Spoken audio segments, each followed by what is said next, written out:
When you hear the phrase Pandora's box, you likely picture something like this: a delicate, hand-carved wooden chest. It's a universally recognized symbol of forbidden curiosity. We use the metaphor to describe an innocent action that unleashes unstoppable trouble. But the box itself is a fiction. In the original Greek myth, it didn't exist. This specific cultural image can be traced back to a single 16th century humanist scholar, Erasmus of Rotterdam. By mistranslating a single word, Erasmus managed to overwrite centuries of ancient Greek tradition.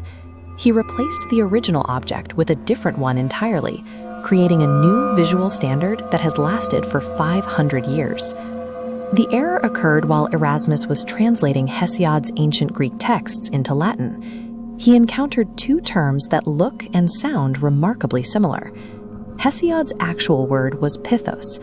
In the 7th century BC, a pithos was a massive, heavy clay storage jar.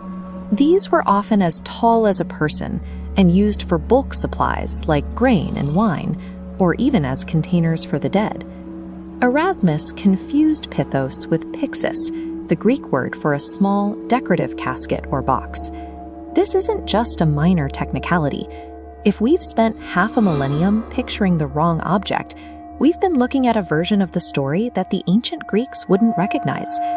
In Hesiod's original poem, Works and Days, the narrative starts with Prometheus stealing fire from the gods and giving it to humanity. To punish humanity for this theft, Zeus creates a trap. He commissions the gods to build a beautiful evil, a maiden designed to be irresistible yet destructive. Hephaestus molds her from earth and water, and Athena dresses her in silver. Then Aphrodite adds cruel desire, and Hermes installs lies and crafty words, giving her a deceitful nature. This story is a theodicy, a way for the Greeks to explain why suffering exists. Hesiod used this framework to claim that all the world's evils were a divine punishment delivered through the first woman. Zeus sends Pandora to Epimetheus, the brother of Prometheus. She arrives carrying that massive clay pithos as a gift. Driven by curiosity, Pandora prying the lid off the storage jar. A swarm of physical and emotional curses, disease, toil, and misery escape to plague humanity. She slams the lid back down as quickly as she can, but by then, only one thing is left inside. That element is Elpis. While commonly translated as hope, the word more accurately means expectation, a neutral anticipation of the future. This creates a lingering question. Is Elpis humanity's last comfort, preserved in the jar for us? Or is expectation the final curse, held back so that we can never truly see what's coming? As the Renaissance began, artists started blending Erasmus's box translation with existing religious ideas. They equated Pandora with Eve. By visualizing her with serpents and unstopped jars, they framed her as the pagan equivalent of the woman who caused the fall of man. Victorian artists later pushed the imagery even further, completely moving away from clay jars to paint Pandora holding ornate, straight-sided jewel boxes.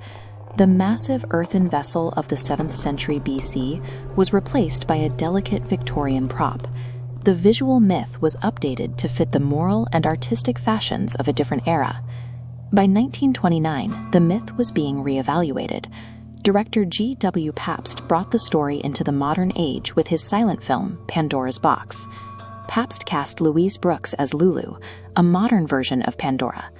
Brooks didn't play her as a villain, but as a fiercely independent woman. The film shifted the perspective.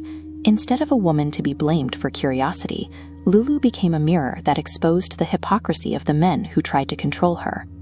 Whether we picture a box or a jar, the story persists because of the tension between curiosity and consequence. Our drive to know more can create chaos, but it's the only way we ever reach hope.